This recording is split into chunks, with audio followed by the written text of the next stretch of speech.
कौन ब्रह्मा का पिता है, कौन विष्णु की मां, शंकर का दादा कौन है, हमको दे बता। ये जानने के लिए कृपया सुनिए।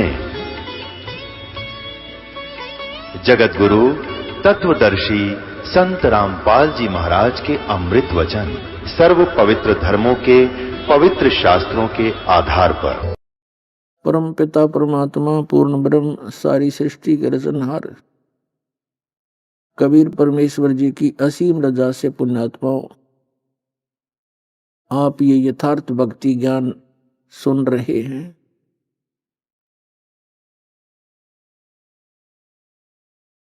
ना जाने कौन से युगों युगों के आप जी के पुण्य संस्कार आपके साथ जुड़े हुए हैं,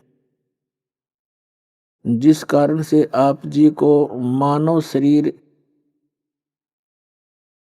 उस समय में मिला हुआ है जो समय परमात्मा ने पहले निर्धारित किया हुआ था। कलयुग का ये 5500 वर्ष जब बीत जाएगा, उस समय परमात्मा ने कहा था कि सभी पुण्यात्माओं को सत भक्ति का संदेश देकर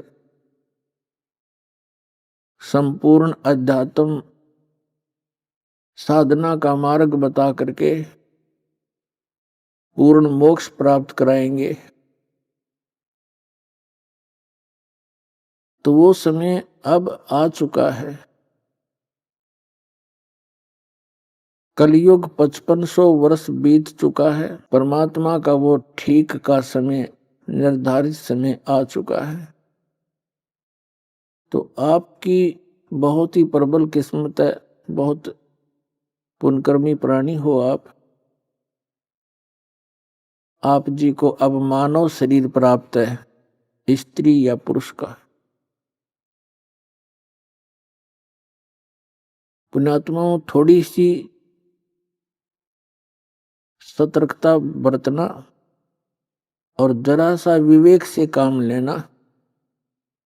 अब के आपका युगों युगों का ये झंझट मिट जाएगा,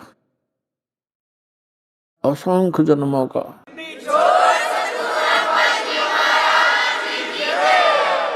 ये दीर्घ रोग लगा हुआ है अपने सभी को, जन्म और मृत्यु का। जब तक जन्म और मृत्यु है, सुख जीव को नहीं हो सकता। आप देखते हो, जिनके संतान नहीं है वो संतान की ही कामना करते रहते हैं, और जिनके संतान है वो अपने बच्चों में कितना प्यार से रह रहे हैं। वो छोटे छोटे बालक कितने अच्छे लगते हैं, छोटे छोटे बच्चों को माता पिता कितने प्रिय लगते हैं। और एक सेकंड में ना जाने क्या बिजली गिर जावे इस गंदे लोक में, बालक ही मर जावे। एक बहन बता रही थी, जब ज्ञान हुआ, कहने लगी कि मेरी ननद आई हुई थी, उसका छोटा सा बालक था 1-1.5 वर्ष का। वो मेरी सास के साथ यानी अपनी माँ के साथ बातें कर रही थी। लड़का वहीं खेल रहा था फर्श पे, और वहां कोई पंखा लगा रखा था। पंखे का एक तार निकल गया, उस स्विच में नहीं था, वैसे प्लग में सीधा ला रखा था। एक बच्चे ने मुंह में दे लिया। 1 घंटे के बाद माँ बेटी बात करके देखा बच्चा कहाँ है, देखा तो वो खत्म होया पड़ा है, टक्कर मार मार कर रो रही है। 2 मिनट पहले पता नहीं के निंदा चुगलियां कर रही होंगी, पता नहीं क्या क्या आशाएं लगा रखी होंगी। पुण्यात्माओं, आप बालक हो बिल्कुल, चाहे यहाँ राष्ट्रपति बना हो कोई, चाहे प्रधानमंत्री हो सारी पृथ्वी का, जब तक इस ज्ञान को नहीं समझेगा वो इंसान वाला कर्म नहीं कर रहा और ना कर सकता। और इस ज्ञान को समझने के लिए थोड़ा सा धैर्य रखना पड़ेगा आपने। जो भी आज तक हमने ज्ञान सुना है वो कोरा अज्ञान है, दंत कथा सुन रखी है। और जब ये सत्य कथा आपके रूबरू होती है, समक्ष आती है, तो एकदम ये मन अड़ियल घोड़े की तरह चारों पैर गाड़ देता है, सौ ऑब्जेक्शन, शंकाएं पैदा कर देता है। करने दो, सुनते रहो। इस सुनते रहने से ये ऑब्जेक्शन, ये सभी शंकाएं आपकी समाप्त हो जाएंगी। इसके लिए आप जी ने समय निकालना पड़ेगा। कहते जिन हर जैसा सुमरिया, ताको तैसा लाभ, उस प्यास न भाग ही, जब लग दसे ने आब। जिन हर जैसा सुमरिया, जिन्होंने जैसा भगवान का सुमरण किया, जितना समय लगाया, ताको तैसा लाभ, उनको उतना ही उसका लाभ प्राप्त होगा। और कहते हैं परमात्मा कबीर जी कि ओसा प्यास न भाग ही, ओस के चाटने से प्यास समाप्त नहीं हो सकती जब तक धसे न आब। यानी जब तक गट गट 2 गिलास पानी नहीं पीवा आदमी, प्यास ना बुझ जाए ओस चाटने तक। तो एक काम चलाओ उसी भक्ति करने से, ये तो ओस चाटने वाली बात है। तो इसके लिए गट गट गिलास पीने के लिए आप जी ने समय निकालना पड़ेगा। और कौन सा समय निकाले? जैसे आपके पास बहुत समय है जिसको हम दुरुपयोग करते रहे। जैसे 8 घंटे ड्यूटी देते हैं, ये तो कर्मचारी अधिकारियों के लिए समझ लो। उसके बाद आपके पास 16 घंटे शेष हैं, 6 घंटे सोने के ला लो, फिर भी 10 बच गए। और 10 में नहाने धोने में ला लो, 2-3 घंटे खाने में लगा लो, फिर भी आपके पास 7-8 घंटे शेष बच जाते हैं। उनको, उनमें से 1-2 घंटा भी आप भगवान के लिए दे दोगे इस दिनचर्या में, बेड़ा पार हो जाए, घने की भी जरूरत ना है।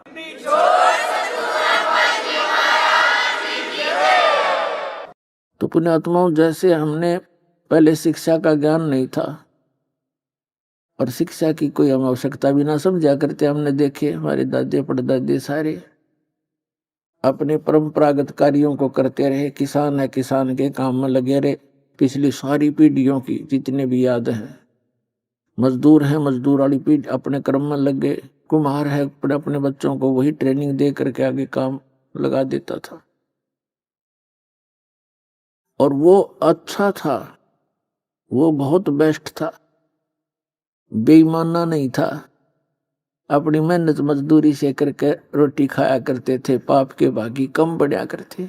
और अब हम माया पुजारी हो गए, 2 अक्षर सीख के अफलातून पाक गए। अहंकार का अंत नहीं, किसी अधिकारी ने देख ले, छोटे से छोटे कर्मचारी से बात कर ले, क्यों टाइम पर टूक मिल गया, 2 पैसे की नौकरी मिल गई, ना भगवान की जरूरत और ना कोई डर रहा किसी का। और फिर अगले जन्म में क्या बनेगा? कुत्ता बने, सिर में कीड़े पड़ेंगे, खाज लगेगी, गड़ी में बैठा टुकड़े की चिंता न्यारी। तो ये दुख नहीं दिखता उस प्राणी को, उस दुख को दिखाने के लिए, याद दिलाने के लिए ये सत्संग किए जाते हैं। सत्संग वो होता है जिसमें केवल सत्य हो, असत्य का समावेश ना हो।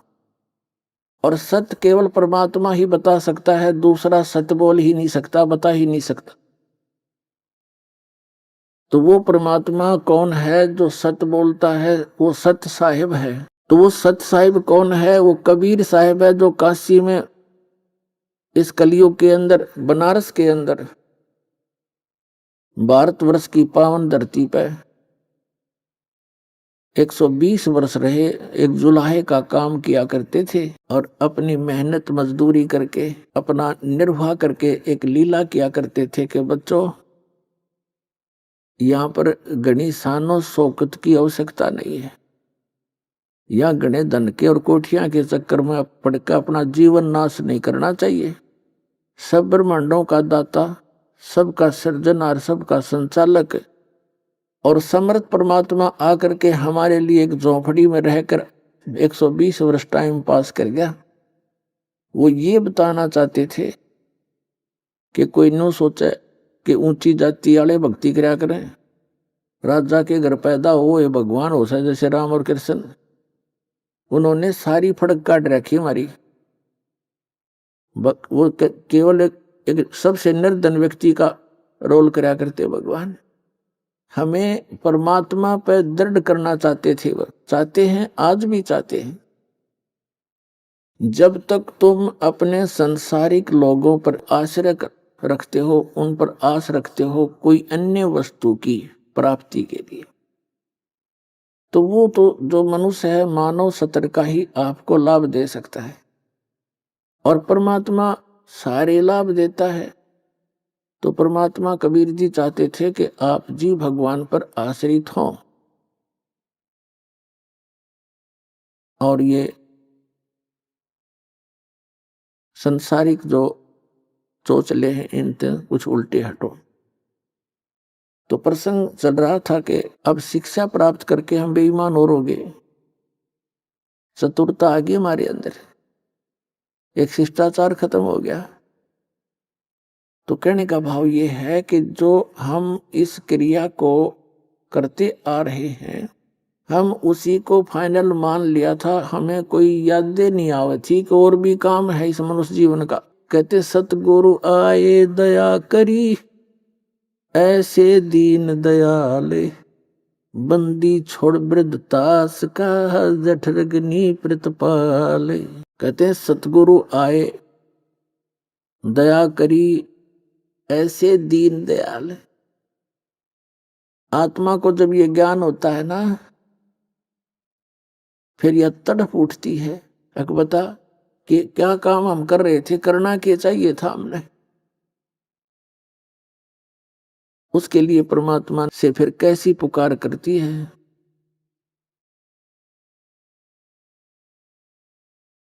सतगुरु ने आण जगाई ये सखी, बरम भूल में सोऊं थी, साहेब ने आण जगाई है सखी, बरम भूल में सोऊं थी। जब ये आत्मा जागती है फिर इसके एकदम ये सतर्क होती है और विवेक करती है, क्या क्या काम कर रहे थे, क्या इतना ही काम था मनुष्य जीवन का। तो पुण्यात्माओं, इस गोल्डन चांस को अब चूक मत जाना। दास बार बार आपको सतर्क कर रहा है, ये दाव लग गया आपका। कहते हैं आगे गए न बावड़े, रहते भी सब जा, और बिन साहेब की बंदगी कहीं ठोड़ ठिकाना ना। जैसे मोती ओस का ऐसी तेरी आव। और गरीबदास कहते हैं महाराज जी, गरीबदास कर बंदगी, भाई बोहर नहीं ऐसा दाव।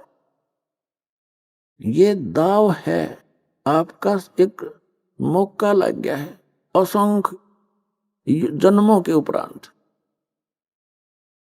और पुण्यात्मा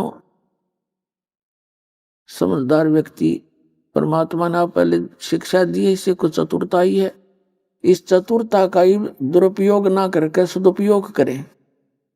आज इतने इंटेलिजेंट है मानव, कोई एडवोकेट बना है, कोई जज बना है, कोई इंजीनियरिंग कर रहा है, कोई डॉक्टर बन गया है, और कंप्यूटर तक की खोज कर ली।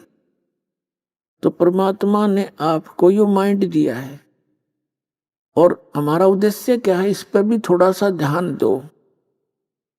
आज आपने बालक पढ़ा दिया, बेटा या बेटी, अच्छी पोस्ट मिल गई।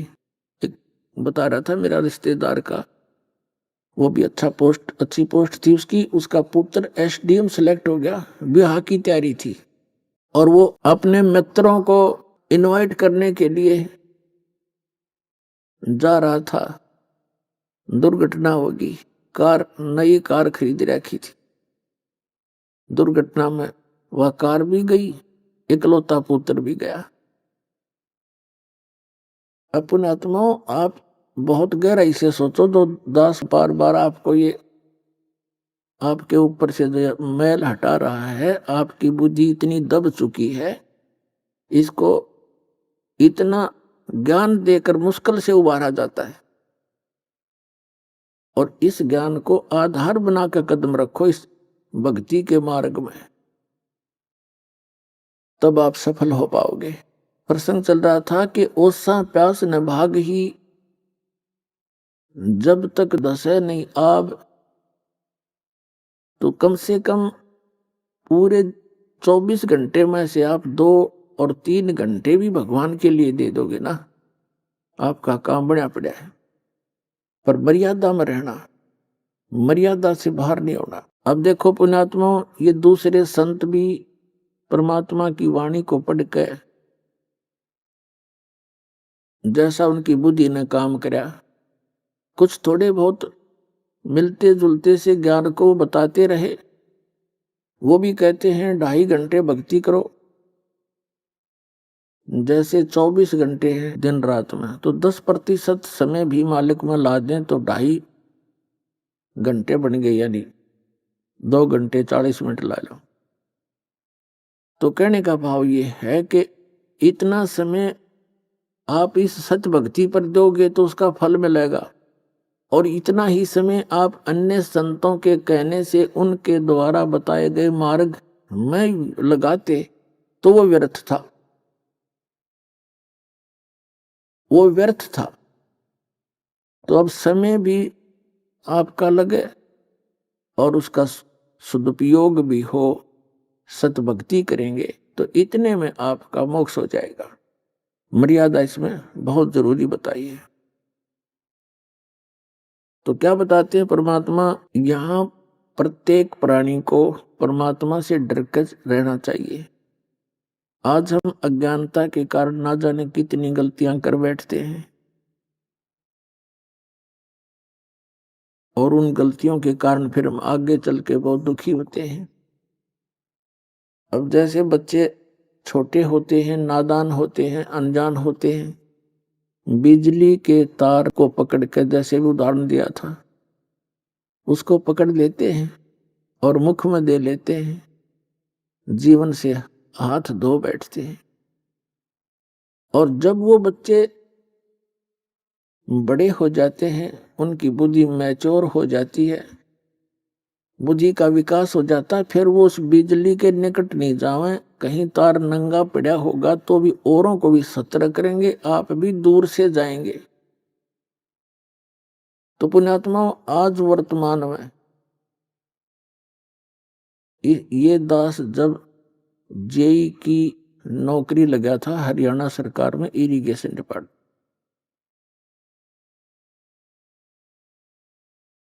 सन 1977 में, उस समय पूरे विभाग में एक आधे अधिकारी के ऊपर उंगली टेका करती कि वो रिश्वत लेता है, और सब हॉनेस्ट होते थे। और जब दास ने सन 1995 में इस भक्ति मार्ग पर लगा, गुरुदेव के आदेश से नाम दीक्षा देने लगा, समय का अभाव हुआ। 1995 में 18 वर्ष सर्विस करके रिजाइन कर दिया, सर्विस छोड़ दी। तो उस समय 18 वर्ष के अंदर इतनी गिरावट आ गई थी कि एक आधे अफसर पर उंगली टिका करती कि वो रिश्वत नहीं लेता, बाकी सारे डूब लिए। तो कितनी स्पीड से गिरावट होगी हमारी। इस काल ने यू नाश करना था, हमारे अंतःकरण में मलिनता भरनी थी, माया की दौड़, इसको विकास मानते हैं। क्या विकास मानते हैं कि पश्चिमी देशों ने, अमेरिका, इंग्लैंड, जर्मनी, जापान आदि ने बड़ा विकास कर लिया। क्या विकास कर लिया? परमाणु बम बना लिए, अपनी सात का विकास कर लिया, अपने नाश का विकास कर लिया। फिर कंप्यूटर बना लिए, मोबाइल बना दिए, बड़ी अच्छी बात है। अब पुणात्माओं, यदि भक्ति नहीं है, भगवान राजी नहीं है, प्रसन्न नहीं है, और 2 वर्ष वर्षा ना करे परमात्मा, इनकी यह विज्ञान भी, इनका विकास भी धरा धराया रह जाएगा सारा। इनमें कोई बैठनी है ना पावे, टक्कर मार कर मर जा जनता। इन आपदाओं से बचने के लिए, और यहां तो सुख हो ही नहीं सकता। एक तरफ से कोई विकास होगा, दूसरी तरफ से और दुख पैदा हो जाता है। अब दूसरी बात, जैसे भारतवर्ष के अंदर, जैसे पहले भारतवर्ष पराधीन होने के कारण विकास नहीं कर सका, लेकिन विकास नहीं हुआ तो आत्मा का नाश भी नहीं हुआ था इतना जितना स्वतंत्र होने के बाद हो गया। पहले अपना नेक नीति से रहा करते थे, भगवान से डरते थे।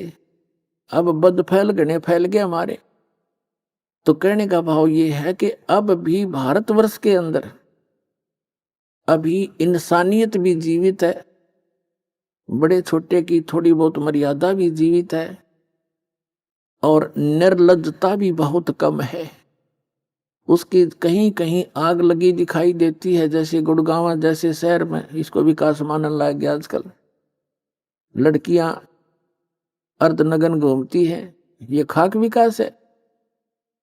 पता नहीं किसी किसी पजामी पहन के अंडे कार्टून बन के, तो ये विकास है?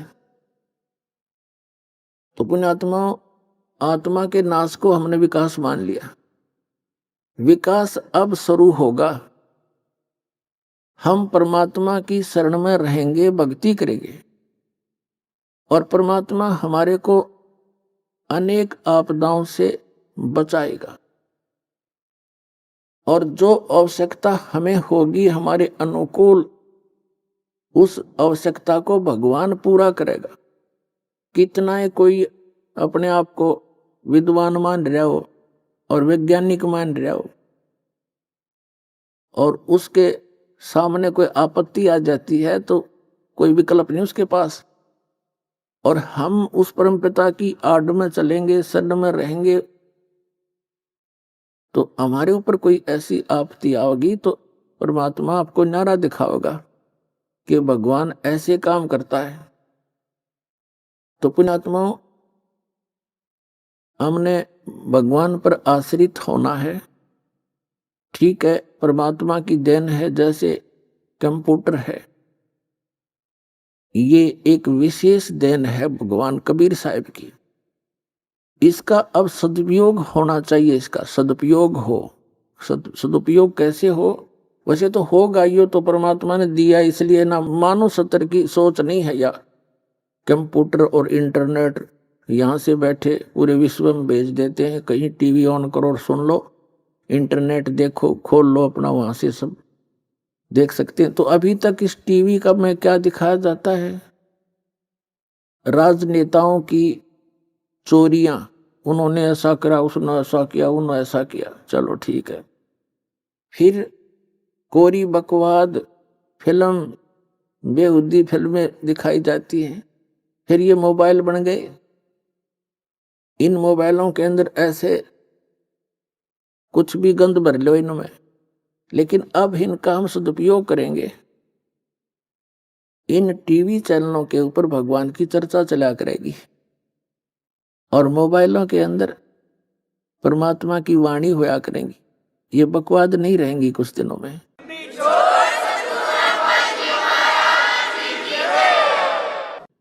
क्योंकि ये करके छक लिए। अब जैसे एक बार ये दास गोवा स्टेट में सत्संग करने गया था, गोवा के अंदर।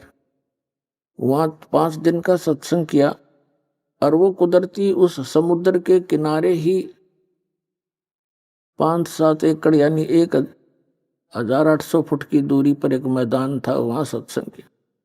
फिर वहां घूमने चले गए उस समुद्र का किनारा देखने के लिए साथ में। तो वहां क्या देखा, वहां पर ये विदेशी पर्यटक आए हुए, बहन बेटियां एक लंगोट में पड़ी वहां पर, और वो उनके पति भी वहां पर ऐसे ही।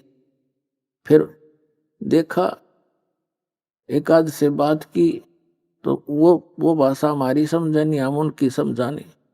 तो दूसरे किसी ने बताया कि ये बड़े रईस व्यक्ति हैं, बड़ी फैक्ट्री है इनकी वहां। कोई इटली से आया था, कोई इंग्लैंड से आए थे, और यहाँ किस लिए आए। मैंने पूछा फिर यहाँ के क्या कर रहे हैं, ये रेत में लेट रहे। कि ये कहते हैं यहाँ जो आनंद है वो कहीं नहीं है। फिर उन कोठिया ने शर्मा मारोगे जब रेत में आनंद है। फूट गई बात। तो पुण्यात्माओं, हमारे परमात्मा ने जो हमें रहने की विधि बताई थी, एक अपनी लीला की थी, उस जैसा आनंद नहीं। उस आनंद को हम पुनः स्थापित करेंगे। अब यहाँ वैसे आनंद नहीं है, लेकिन हल्के दुख हल्का हो जा, थोड़ा सा कम हो जा, हम उसने आनंद मानते हैं। तो वो भी इस परमात्मा की रजा से आपको होगा। वो कैसे होगा, जैसे एक अंग्रेजी में कहावत थी, simple living and high thinking. तो सिंपल लिविंग मानना पड़ेगा अपन, इन बकवादा में नहीं। हम देखा देखी दूसरों को देखकर हम अपना फैशन बनाते हैं, और जब हम इस फैशन से छकलेंगे, हम आना वहीं पड़ेगा, कपड़े पहनने पड़ेंगे। नंगे ते कुत्ते बन का अपन अंडा करेंगे, कुतिया अपने कहिए ये एक लंगोट बांधे पड़ी बकवास करे व्यक्ति भी।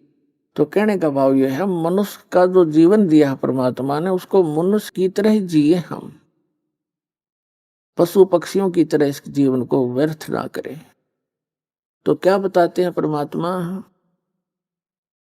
मन तू पावेगा अपना किया रे, भोगेगा अपना किया रे। मन तू पावेगा अपना किया रे, भोगेगा अपना किया रे। मन तू पावेगा अपना किया रे, भोगेगा अपना किया रे। भाई, राजा राम की कार उलंगी, गई सीता लंक मंजारे। राजा राम की कार उलंगी, गई सीता लंक मंजारे। 10 मस्तक रावण के काटे, विभीषण को राज दिया रे। मन तू पावेगा अपना किया रे, भोगेगा अपना किया रे। भाई, लंका तोड़े बिलंका रे तोड़ी, वो अहि रावण से मारे। लंका तोड़े बिलंका रे तोड़ी, अहि रावण से मारे। 10 मस्तक रावण के काटे, विभीषण को राज दिया रे। मन तू पावेगा अपना किया रे, भोगेगा अपना किया रे। भाई, प्रहलाद पैज परवान करी है, धर नर सिंह अवतारे। प्रहलाद पैज परवान करी है, धर नर सिंह अवतारे। दीन दयाल दया कर उतरे, एरना कुश उदर विदारे। मन तू पावेगा अपना किया रे, भोगेगा अपना किया रे। हा हु बंदे होते, वो तोलत हैं बलबारे। हा हु बंदे होते, तोलत हैं बलबारे। गज और गराह बने भवसागर, 10 सेंस अधिकारे मन तू पावेगा अपना किया रे, भोगेगा अपना किया रे। भाई श्वास घटो बलहीन भयो जद खेच लियो मजदारे, श्वास घटो बलहीन भयो जब खेच लिया मजदारे। अर्ध नाम रसना से टेरा सुमरत है रंकारे, मन तू पावेगा अपना किया रे, भोगेगा अपना किया रे। भाई नारद मुनि तिरकाली रे योगी जिन मन गर्भ किया रे, नारद मुनि तिरकाली योगी जिन मन गर्भ किया रे। पल में पूत बहतर जाए रोवत केस उपाड़े, मन तू पावेगा अपना किया रे, भोगेगा अपना किया रे। भाई कृष्ण गुरु दुर्वासा होते 56 कोटि सिंगारे, कृष्ण गुरु दुर्वासा रे होते 56 करोड़ सिंगारे। अम्बरीश के चले अपूठे वो दुर्वासा से हारे, मन तू पावेगा अपना किया रे, भोगेगा अपना किया रे। भाई दुर्योधन और दुशासन को द्रौपदी चीर उतारे, दुर्योधन और दुशासन को द्रौपदी चीर उतारे। अंधे को पीन दी थी वो बढ़ गए अंत अपारे, मन तू पावेगा अपना किया रे, भोगेगा अपना किया रे, मन तू। भाई भीष्म पिता और द्रोणाचार्य ये कर्ण से बाणों मारे, भीष्म पिता और द्रोणाचार्य कर्ण से बाणों मारे। महाभारत में टटीरी के राखे घंटा टूट पड़ा रे, मन तू पावेगा अपना किया रे, भोगेगा अपना किया रे, मन तू पावेगा अपना किया रे, भोगेगा अपना किया रे।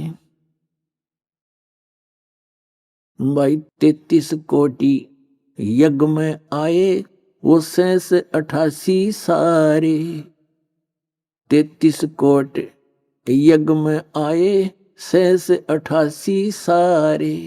12 कोट वेद के वक्ता वहां सुपच का शंख बजा रे, मन तू पावेगा अपना किया रे, भोगेगा अपना किया रे, मन तू पावेगा अपना किया रे, भोगेगा अपना किया रे।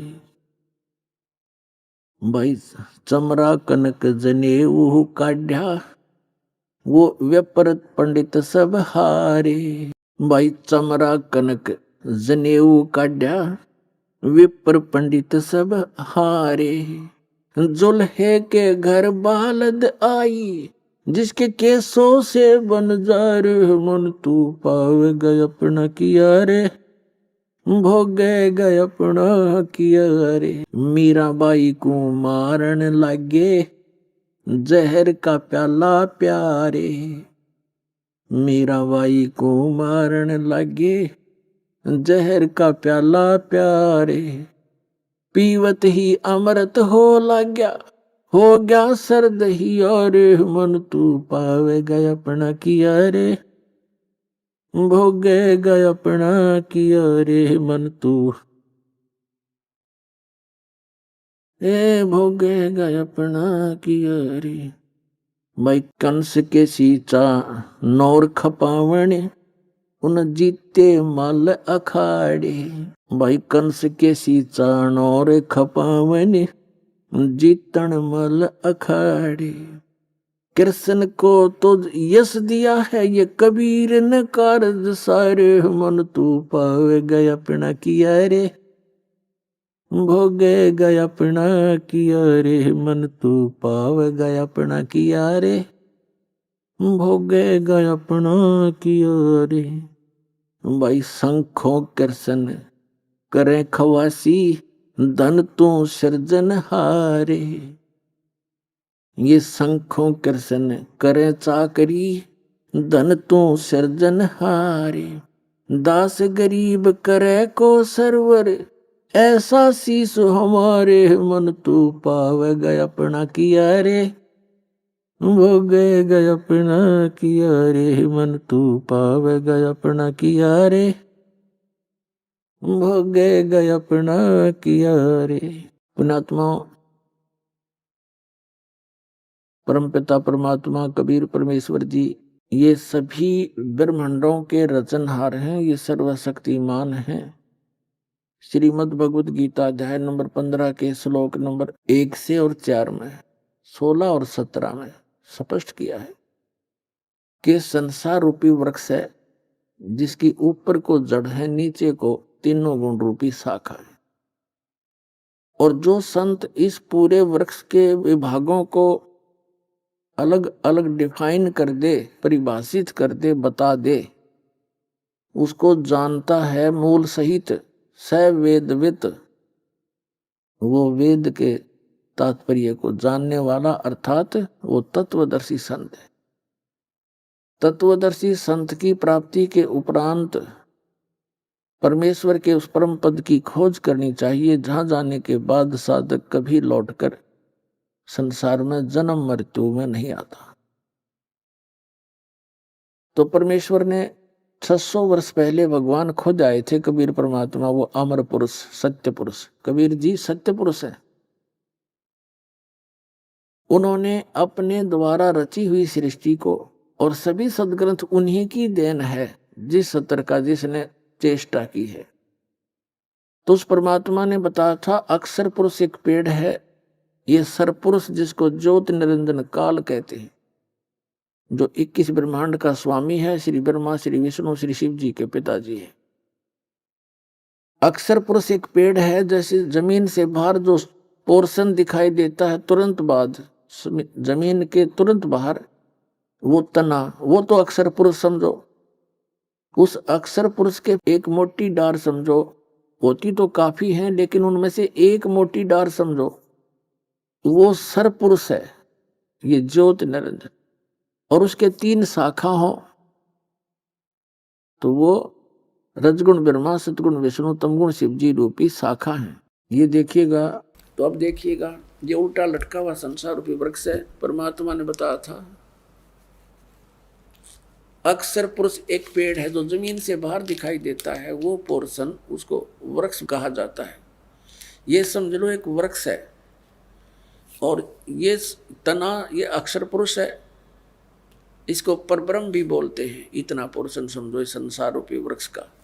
और इसे एक मोटी डार निकली है, वो सरपुरुष है। ये अक्षर पुरुष, ये सरपुरुष,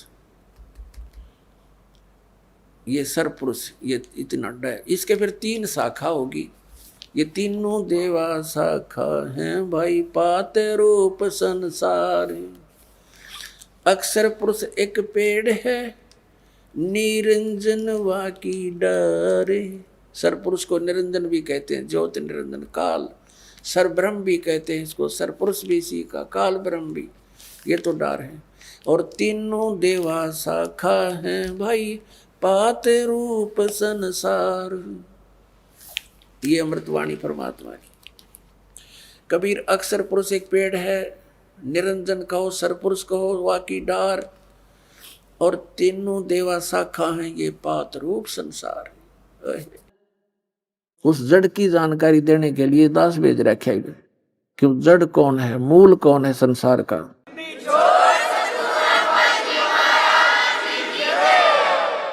तो ये मूल जो है, ये परम अक्षर ब्रह्म है, ये कबीर परमेश्वर है, जो काशी में धानक रूप में, जुलाहा रूप में रहा करते थे।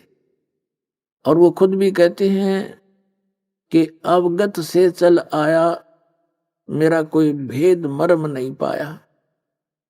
मात पिता मेरे कुछ नाही, ना मेरे गरदासी,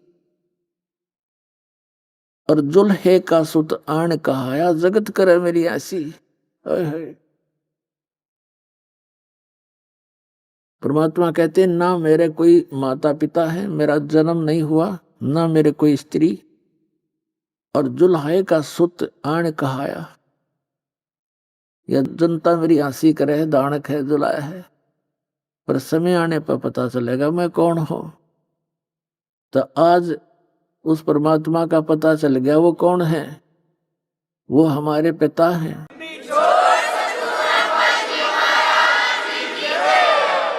तो इसमें बताया है गीता अध्याय नंबर 15 के श्लोक 16-17 में 3 पुरुष बताए, एक सरपुरुष एक अक्षर पुरुष।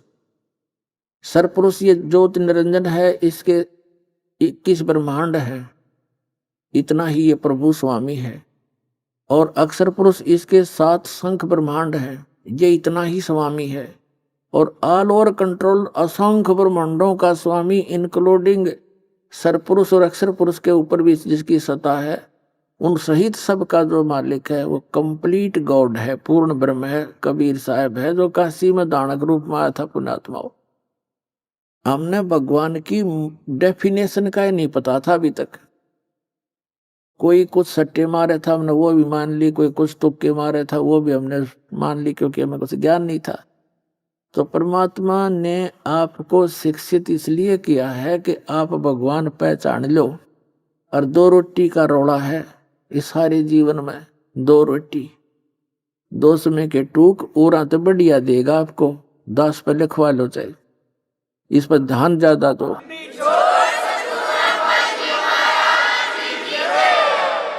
लेकिन हमने भक्तों की तरह रहना पड़ेगा, बकवादियों की तरह नहीं। एक ऐसा समाज तैयार करना चाहता है ये दास कि दुनिया नु देखे कि भगत हो तो ऐसे हो, हमारी बेटे ऐसे नेक हो, बेटियां नेक हो। अब भी बहुत से भक्त कहते हैं जी, ये चर्चा आम होगी है कि भी बच्चों का ब्याह करे तो इस दास की संगत में करे, बीड़ी वह पीते नहीं, शराब वह पीते नहीं, हाथ भी ना लाते।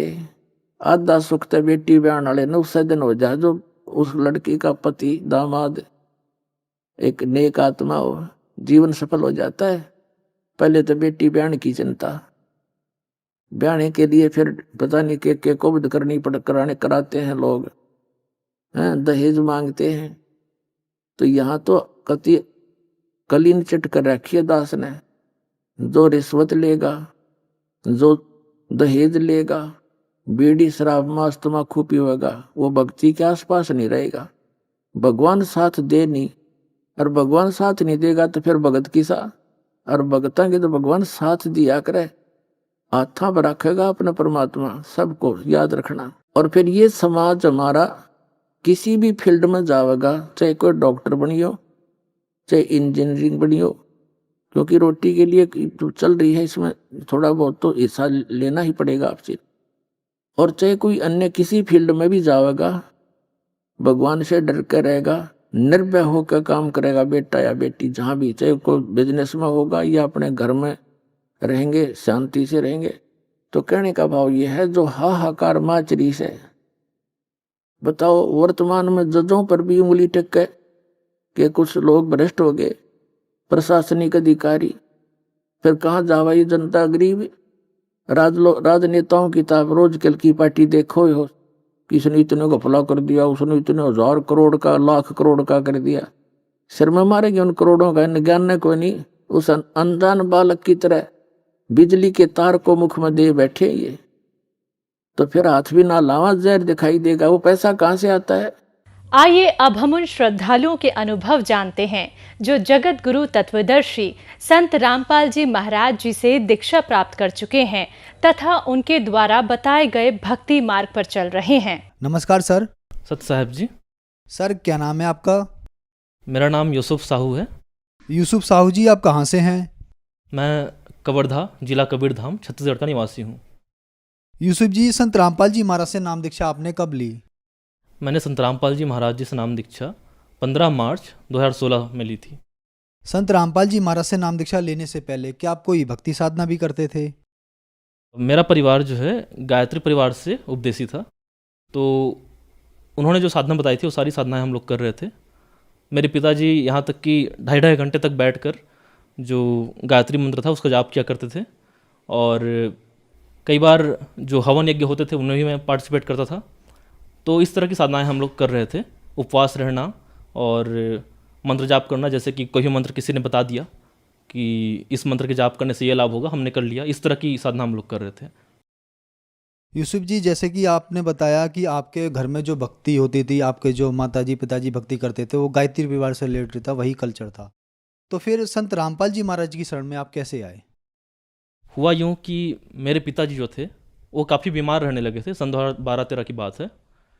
तो एक समय ऐसा आया जब वे जो है मरने के कगार पे थे। उनके पूरे बॉडी में पेन होता था और दिन में 10 बार दस्त आना, इस तरह की समस्याएं होती थी, पूरा शरीर कमज़ोर हो चुका था। तो पिताजी को जो है संत रामपाल जी महाराज जी की किताब ज्ञान गंगा किसी संत रामपाल जी महाराज जी के शिष्य के द्वारा मिली। तो उन्होंने कुछ दिन तक उसको पढ़ा। 15 दिन तक उन्होंने संत रामपाल जी महाराज जी की जो फोटो थी उस पुस्तक में, उसके सामने माथा टेका, और इतने मात्र से उनको लाभ मिलने स्टार्ट हो गए। सतलोक आश्रम बरवाड़ा में फ़ोन लगाकर वहाँ जाने का रास्ता पूछा और गांव के 3-4 लोगों को लेकर वे निकल गए आश्रम की ओर।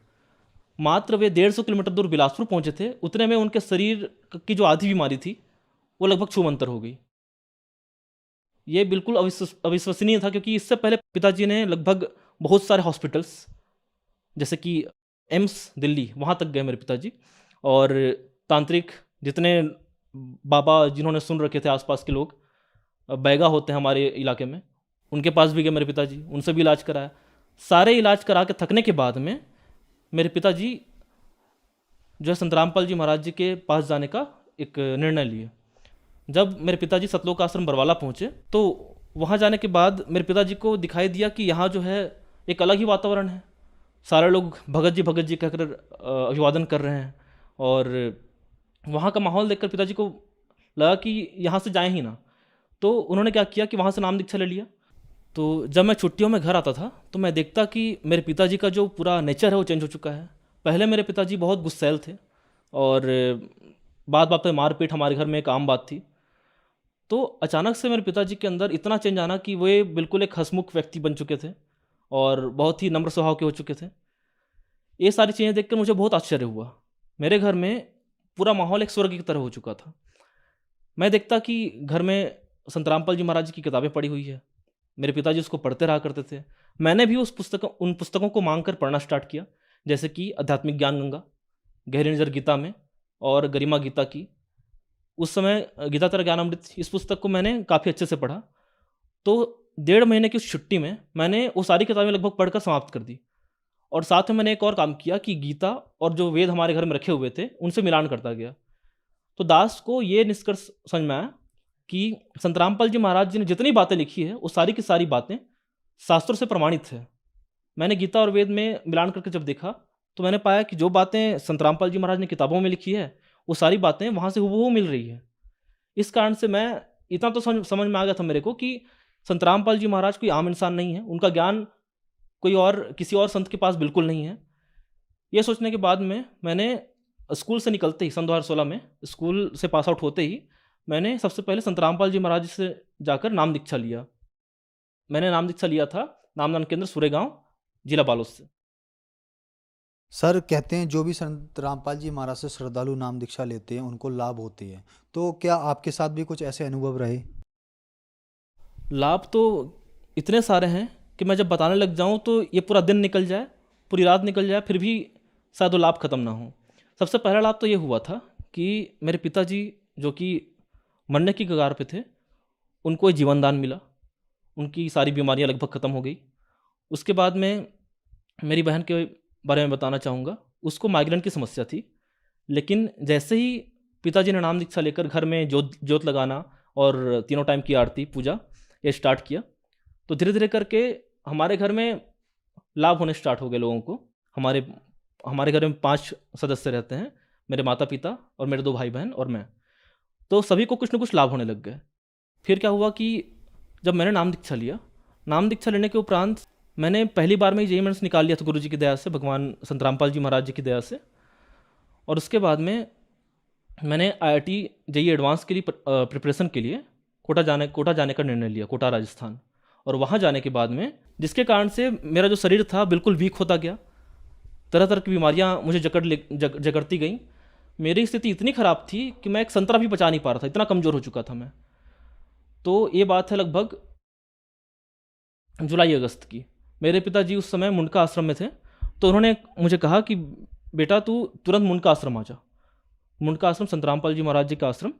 तो वहाँ जब मैं पहुँचा, मात्र 6 दिन मैं वहाँ पर रहा था, और 6 दिन के अंदर अंदर मेरा शरीर जो एकदम वीक हो चुका था पूरी तरह से हेल्दी हो गया, तंदुरुस्त हो गया। तो भगवान की दया रही कि उसके बाद मैं दोबारा आकर अपना पढ़ाई कंटिन्यू कर पाया। संत रामपाल जी महाराज जी के इस आश्रम में कुछ सेवाएं मिली। उन सेवाओं को करने के दौरान मेरे नाक की एक समस्या थी, उसका भी मुझे निजात मिला। जैसे पहले मेरे साथ ये समस्या थी कि जब भी मैं सांस लेता तो उससे आवाज़ आती थी, सीटी की आवाज़ आती थी, और कभी कभी मेरा नाक इतने बुरे तरीके से ब्लॉक होता कि मैं मुंह से सांस लेता था।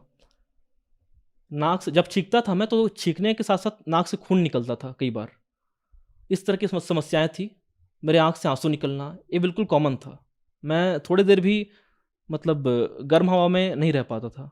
ये सारी समस्याएं जो थी लगातार मुझे परेशान करे जा रही थी। लेकिन जैसे ही मैं संत रामपाल जी महाराज जी के आश्रम में सेवाओं में गया, सेवा करते करते ही भगवान की दया से एक डॉक्टर के थ्रू मेरा इलाज चलना स्टार्ट हुआ इसके लिए, और एक छोटे से ऑपरेशन मात्र से ही मेरी जो नाक की समस्या थी वो पूरी तरह से ख़त्म हो गई। ये बहुत बड़ा लाभ हुआ मुझे। उसके बाद में इन 2 सालों में मैंने लगभग बिल्कुल जीरो के बराबर पढ़ाई की थी, और मैं हर बार इस बात से डरता था कि कहीं मैं इस बार फेल ना हो जाऊं अपने कॉलेज के दौरान। 12th के बाद से मेरी रुचि पढ़ाई में बिल्कुल कम हो चुकी थी, इसलिए मैं हर बार जो है भगवान की कृपा ही समझता हूँ कि मैं किसी तरह से पास हो पाया। और 4 साल का बीटेक मेरा कंप्लीट भी हो गया। भगवान की ऐसी दया रही कि गेट का एग्ज़ाम भी मैंने दिया बिना प्रिपरेशन के। उसमें मेरा ऑल इंडिया रैंक आया 594 माइनिंग ब्रांच में। हर बार जो है एक कोल इंडिया लिमिटेड नाम की कंपनी है जो कि माइनिंग इंजीनियरिंग करने वाले स्टूडेंट्स के लिए एक सपना होता है कि काश मेरा वहाँ नौकरी लग जाए, जॉब लग जाए।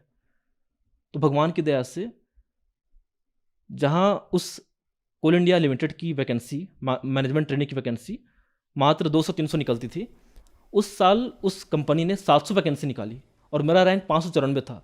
संत रामपाल जी महाराज जी की विशेष कृपा रही कि मेरा सिलेक्शन एक ही बार में कोल इंडिया लिमिटेड में हो गया। और उसके बाद में लगातार परमात्मा की दया से ये जो लाभ है वो मुझे दिखाई देते रहे। जैसे कि मेरा 2 बार एक्सीडेंट भी हुआ इसी साल, मतलब 2023 में 2 बार एक्सीडेंट भी हुआ। लेकिन पहली बार जो है मैं बिल्कुल, मेरे को मामूली खरोच आई थी। दूसरी बार जो चोट लगा वो भी लगभग मामूली थी, लेकिन मैंने डाउट क्लियर करने के लिए कि कहीं मेरे को चोट कोई गंभीर तो नहीं आई है, पहले तो मनेंद्रगढ़ के हॉस्पिटल में, जो कि कोल इंडिया की हॉस्पिटल है, वहाँ मैंने इलाज कराया, वहाँ मैंने टेस्ट कराया, वहाँ भी नॉर्मल निकला। दोबारा कंफर्म करने के लिए कि कहीं क्या पता कि कोई अंदरूनी चोट आई हो, मैं अपोलो हॉस्पिटल गया बिलासपुर, वहाँ भी मैंने चेकअप कराया, सब कुछ बिल्कुल नॉर्मल था। तो ये भगवान की विशेष दया है कि इतना भयंकर एक्सीडेंट होने के बावजूद मुझे जो है मामूली चोटें ही आई थी। तो इस तरह के लाभ गुरु जी की दया से लगातार मुझे होते रहे हैं।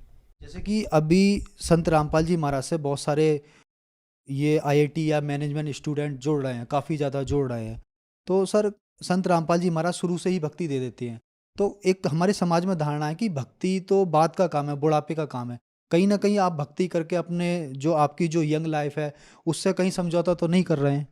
बिल्कुल नहीं। संत रामपाल जी महाराज जी ने हमको बताया है, यदि हम इस समय भक्ति कर लेंगे तो जो बुढ़ापा है हमारा वो अच्छे से कट पाएगा। यदि हम इस समय भक्ति नहीं करते हैं तो हमारे कर्म ऐसे ही बिगड़ते जा रहे हैं। हमने जो पुण्य पिछले जन्म में कमाए थे उसी को हम इस जन्म में खर्च कर रहे हैं। संत रामपाल जी महाराज जी बताते हैं, तो जब तक हमारा बुढ़ापा आता है तब तक हमारे पुण्य बहुत क्षीण हो चुके रहते हैं, तो उससे हमको कष्ट पे कष्ट आने लगते हैं। उन कष्टों से बचने के लिए ही इस समय भक्ति करना बेहद जरूरी, सबसे पहली बात। और दूसरा, हमको जो सांस मिला है ये बहुत ही अनमोल है। तो एक एक सांस जो हमारा जा रहा है, हम मौत की ओर बढ़ते जा रहे हैं। और ये जो मनुष्य जीवन है इसका मूल उद्देश्य ही है कि हम भक्ति करके संसार से पार हो सके। यदि हम जवानी में भक्ति नहीं करते हैं, क्या पता हमारी कल मृत्यु हो जाए, क्या पता बुढ़ापा ही ना आए और हम उससे पहले ही इस लोक से चले जाएं, तो हम भक्ति कर ही नहीं पाएंगे और बिना भक्ति के ये जीवन व्यर्थ चला जाएगा, हम यहाँ से नहीं निकल पाएंगे। यूसुफ जी, एक बात और, जैसे कि आप एक पढ़े लिखे व्यक्ति है और मैंने आपसे शुरुआत में पूछा कि पहले आप क्या भक्ति साधना करते थे, तो आपने बताया कि हम जो पारंपरिक पूजाएं, जो देवी देवताओं की पूजा करते थे, और संत रामपाल जी महाराज जी के बारे में क्या है कि वो देवी देवताओं की पूजा छुड़वाते हैं। ये बात सही है कि संत रामपाल जी महाराज से अगर भक्ति लेनी है तो देवी देवताओं की पूजा छोड़नी पड़ेगी? पूजा छोड़नी नहीं है। संत रामपाल जी महाराज जी कहते हैं कि तीनों देवा कमल दल बसे, ये ब्रह्मा विष्णु महेश, और प्रथम इनकी वंदना, फिर सुन सद्गुरु उपदेश। संत रामपाल जी महाराज जी जो हैं हमको जब प्रथम नाम देते हैं तो उनमें इन्हीं देवी देवताओं के ही मंत्र होते हैं, हम उन्हीं का ही जाप करते हैं। बस हमारी पूजा विधि में, हमारी साधना में फ़र्क आया है, लेकिन हम उनको छोड़ नहीं रहे हैं। जैसे कि मैंने कहा था कि जो ये संसार रूपी वृक्ष है, इसके सही भागों को संत रामपाल जी महाराज जी ने विस्तार से बताया है। तो उन्होंने ये भी बताया है कि ब्रह्मा विष्णु महेश जो है ये डार स्वरूप हैं, जिनसे हम पत्ते रूपी संसार जुड़े हुए हैं। ये डार को ही काट दिया जाए तो पत्तों तक पोषण पहुंच नहीं पाएगा, ये संसार फल नहीं पाएगा ठीक से। इसीलिए संत रामपाल जी महाराज जो हम जो सोचते हैं कि वे भगवानों को, देवी देवताओं को छुड़ाते हैं, ये बिल्कुल एक गलत, एक भ्रांति है। संत रामपाल जी महाराज जी जो हैं इन्हीं देवी देवताओं की ही साधना दे रहे हैं। सर, जैसे कि आपने बताया कि संत रामपाल जी महाराज इन्हीं देवी देवताओं की साधना दे रहा है, संत रामपाल जी महाराज जो भक्ति विधि है वो सही बताते हैं। तो हमारा एक हिंदू समाज है, सनातन समाज है, और हमारे ऋषि मुनि रहे हैं, तो क्या वो सही भक्ति विधि उनके पास नहीं थी? संत रामपाल जी महाराज जी के पास कहाँ से आ गई? पहला सवाल। और क्या जो सही भक्ति विधि संत रामपाल जी महाराज बताते हैं वो हमारे वेदों में, गीता में या हॉली बुक्स में अवेलेबल है, या संत रामपाल जी महाराज की अपनी ही कोई विधि है जो उसको सही बताते हैं? वो पहली बात तो संत रामपाल जी महाराज जी ने जो भी बताया है वो शास्त्रों से प्रमाणित है। और हम जो सोचते हैं कि संत रामपाल जी महाराज जी के पहले ये सब क्यों नहीं आया, जो कबीर साहब हैं वे पूर्ण परमेश्वर हैं, संत रामपाल जी महाराज बताते हैं, और वे चारों युगों में आए। उनकी बातें जो है लोगों को उल्टी लगी, इसीलिए कोई उन बातों को जो है स्वीकार नहीं कर पाया। सतयुग में सत्सुकृत कह तेरा, त्रेता नाम मुनिंदर मेरा, द्वापर में करुणा मैं कहाया, कलयुग नाम कबीर धराया। कबीर साहब जी की वाणी है। वे चारों युगों में डिफरेंट नामों से आते हैं और हर युग में अपने ज्ञान का प्रचार करते हैं। संत रामपाल जी महाराज जी जो हैं अभी वर्तमान में कबीर साहब के स्वयं स्वरूप हैं, परमेश्वर के स्वयं स्वरूप हैं, और उनके द्वारा जो ज्ञान दिया जा रहा है, आप यदि मिलान करके देखेंगे, जैसे मैंने कहा था कि मैंने शुरुआत में ही जब भक्ति मार्ग से नहीं जुड़ा था, गीता और वेद से मिलान करके देखा, और मैंने पाया कि संत रामपाल जी महाराज जो भी बता रहे हैं वो सारे के सारे गीता और वेद से प्रमाणित हैं, श्लोकों से प्रमाणित हैं। तो ये बात आप स्वयं चेक कर सकते हैं, संत रामपाल जी महाराज जो भी बता रहे हैं बिल्कुल शास्त्र प्रमाणित हैं। सर, इसमें दो सवाल है कि जो लोग संत रामपाल जी महाराज का सिर्फ लिटरेचर जानना चाहते हैं या उनको समझना चाहते हैं तो उनके लिए क्या ऑप्शन है, और जो लोग संत रामपाल जी महाराज से नाम दीक्षा लेना चाहते हैं उनके लिए क्या ऑप्शन है? जो श्रद्धालु संत रामपाल जी महाराज जी के लिटरेचर को जानना चाहते हैं कि एक्चुअल में उसमें क्या लिखा है, तो वे या तो सीधे पुस्तकों को ऑर्डर कर सकते हैं ऑनलाइन, फेसबुक में आपको उनके पोस्ट मिल जाएंगे, या फिर आप जो है संत रामपाल जी महाराज जी के आश्रम के नंबरों पर संपर्क करके, जो कि अभी टीवी चैनल पर नीचे चल रहे होंगे, उन पर संपर्क करके आप पता कर सकते हैं कि पुस्तक किस तरह से ऑर्डर करना है, ऑर्डर भी कर सकते हैं। और यदि आपको नाम दीक्षा लेना है तो आप जो है इन्हीं नंबरों पर संपर्क करके अपने पास वाले नाम दीक्षा केंद्र का पता पूछ सकते हैं, क्योंकि आज के दिन में संत रामपाल जी महाराज जी की कृपा से पूरे देश भर में 500 से भी ज़्यादा नाम दीक्षा केंद्र खुल चुके हैं, जहां पर निःशुल्क नाम दीक्षा दी जा रही है। संत रामपाल जी महाराज जी का सत्संग आज के दिन बहुत सारे चैनलों पर चल रहा है, और सभी चैनलों पर जो है विस्तार से संत रामपाल जी महाराज जी वही ज्ञान दे रहे हैं। आप किसी भी चैनल पर संत रामपाल जी महाराज जी के सत्संग देख सकते हैं।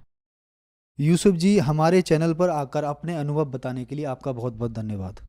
धन्यवाद।